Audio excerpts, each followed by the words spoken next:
ভদ্ৰলোক। ভদ্ৰলোক বুলি ক'লে আপুনি কাক বুজিব? ভদ্ৰলোক শব্দটো শুনিলে কোনবোৰ মানুহৰ ছবি মনলৈ আহে আপোনাৰ? আকৰ্ষণীয় সাজ পোছাক আৰু চাল চলনেৰে জিলিকি থকাবোৰ নহয় জানো?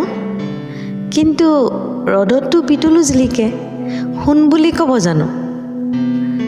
সভাই সমিতিয়ে ৰাস্তাই ঘাটে ভিৰৰ মাজতো ভদ্ৰলোকবোৰক দেখিলেই চিনি পাব।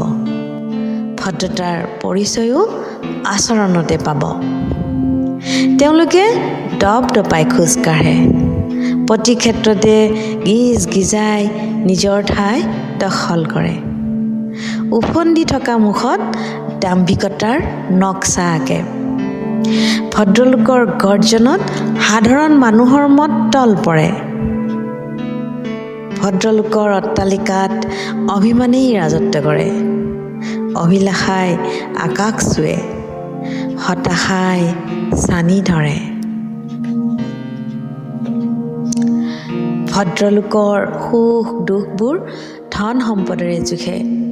ধনৱানবোৰৰ অভাৱ সদায়েই থাকে।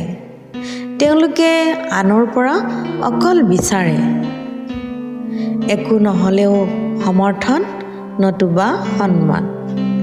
আৰ্জিব নোৱাৰিলে কাঢ়ি ল'ব বিচাৰে। ভদ্ৰলোকৰ হাঁহিবোৰো তেওঁলোকৰ পোচাকবোৰৰ দৰেই দামী। য'তে ত'তে যাৰে তাৰে আগত ওলাই নপৰে। সময় পৰিস্থিতি আৰু মানুহভেদে মাজে মাজে ওলায়। সংস্পৰ্শলৈ নাহিলে ভদ্ৰলোকৰ সততাৰ উমান আপুনি নাপায়। সেইবুলি আকৌ ভদ্ৰলোকৰ আশে পাশে নাথাকিব। তেওঁলোকৰ মুখৰ পৰা ওলোৱা কটু শব্দৰ বাণে আপোনাৰ সৰল হৃদয়ক বিন্ধিব। কাৰণ ভদ্ৰলোকে যুক্তি নামানে, নিজকে জ্ঞানী বুলি দাবী কৰে। তেওঁলোকে কেৱল আনৰ ভুল দেখে, নিজৰবোৰ লুকুৱাই ৰাখে। ভদ্ৰলোকৰ কথাৰ আৰু সময়ৰ একো মূল্যই নাথাকে। সেয়েহে নভবা নিচিন্তাকে মতামত পোষণ কৰে। আপুনি আকৌ ভদ্ৰলোকৰ ভুলবোৰ আঙুলিয়াই দিয়াৰ সাহস নকৰিব। সন্মান হানিৰ দোষ লাগিব পাৰে। সমাজৰ মংগল বিচাৰোঁতে নিজৰে অমংগল হ'ব পাৰে। কেতিয়া কেনেকে আক্ৰমণ কৰে ক'বতো নোৱাৰে।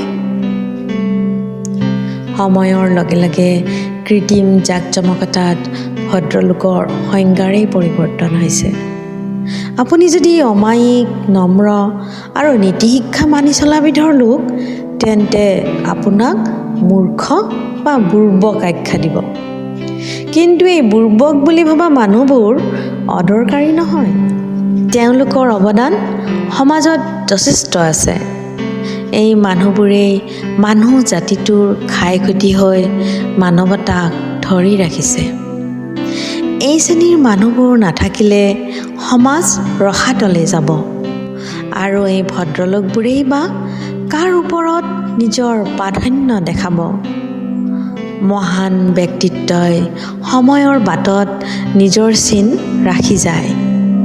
ভুৱা ভদ্ৰলোকবোৰে অকল পানীৰ বুৰবুৰণিৰ দৰে কিছু সময়ৰ বাবে উঠে আৰু সময়ৰ গতিত ধূলিসাৎ হৈ যায়। আপুনি বাৰু নিজে কোনবোৰ মানুহৰ শাৰীত পৰিছে বুলি ভাবে?